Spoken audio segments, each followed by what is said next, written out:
নমস্কার সবাইকে। বিথির পাঠশালা ইউটিউব চ্যানেলে সবাইকে অনেক অনেক স্বাগত।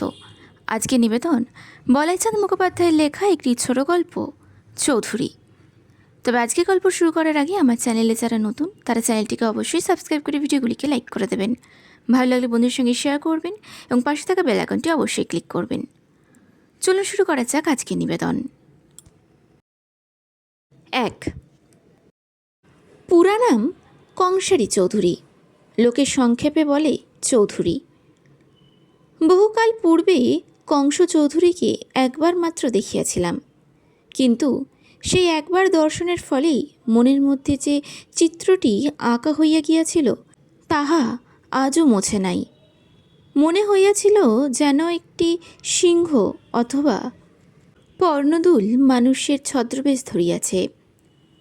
ঘনকৃষ্ণ শুশ্র গুফাগুচ্ছ প্রকাণ্ড মুখখানি, আরক্ত চক্ষু দুইটি জজল্যমান, ভুরুযুগলের মধ্যে রক্ত সিঁদুর বিন্দু, এক মাথা কোকড়ানো বারবি চুল, মাঝখানে সিথা,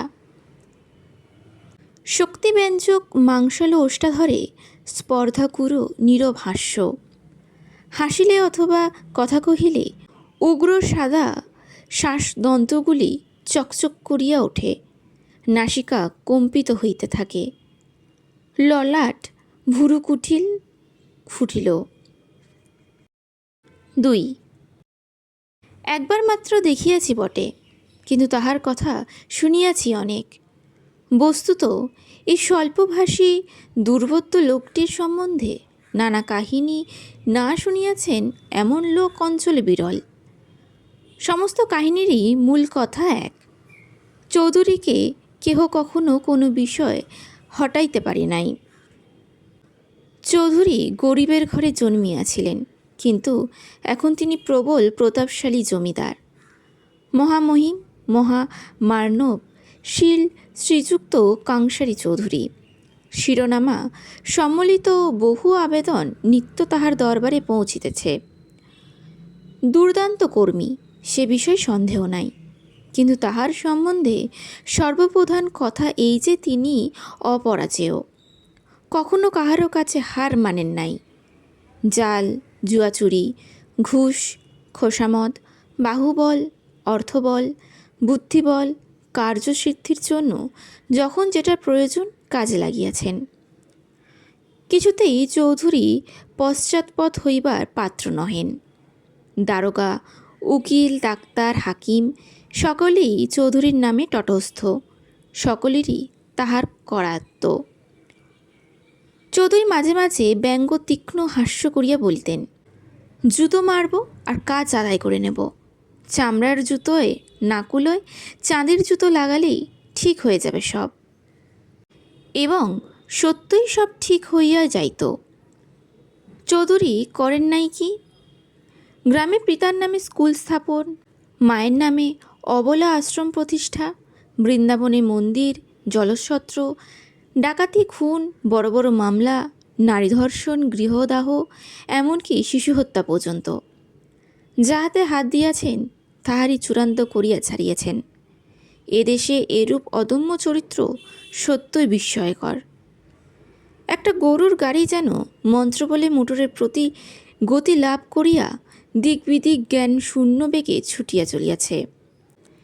সকলেই আমরা আশ্চর্য হইতাম। লোকটা কখনো কোনো বিষয়ে হার মানিল না। হাতির মুখে লাগাম লাগানো যায় না বলিয়া চৌধুরী হাতিই চড়িতেন না। 3। হঠাৎ কিন্তু চাকা ঘুরিয়া গেল। চৌধুরী সহসা অন্ধ হইয়া গেলেন। অকস্মাৎ চতুর্দিক হইতে বড় বড় ডাক্তার বৈদ্য আসিলেন। দেখিয়া শুনিয়া তাহার মতো যে যার মতো মত প্রকাশ করিলেন। দৃষ্টিশক্তি আর ফিরিবে না। ভুরু কুঞ্চিতা করিয়া চৌধুরী প্রশ্ন করিলেন, কিছুতেই না? না। লক্ষ লক্ষ টাকা খরচা করিলেও না? না। একটা প্রেসক্রিপশন লিখিয়া তাহারা চলিয়া গেলেন।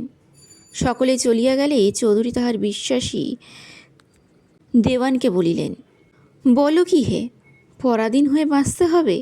শেষ পর্যন্ত হার মানতে হলো? দেওয়ানজি চুপ করিয়া রহিলেন। চতুর্দিকে স্তব্ধতা ঘনাইয়া আসিল। স্তব্ধতা ভঙ্গ করিয়া চৌধুরী আবার বলিলেন, আচ্ছা যাও, তুমি ওষুধটা নিয়ে এসো। দেওয়ানজি চলিয়া গেলেন। একটু পরেই ফিরিয়া দেখেন বাড়িতে মহা হইচই পড়িয়া গিয়াছে। চৌধুরীর রক্তাক্ত দেহটা বিছানায় লুটাইতেছে। রিভলভার দিয়া তিনি আত্মহত্যা করিয়াছেন, গুলি করিয়াছেন চোখেই। আজকের গল্পটি কেমন লাগলো কমেন্টে অবশ্যই জানাবেন। ভালো লাগলে লাইক করবেন, বন্ধুদের সঙ্গে শেয়ার করবেন এবং পাশে থাকা বেল আইকনটি অবশ্যই ক্লিক করবেন। নমস্কার।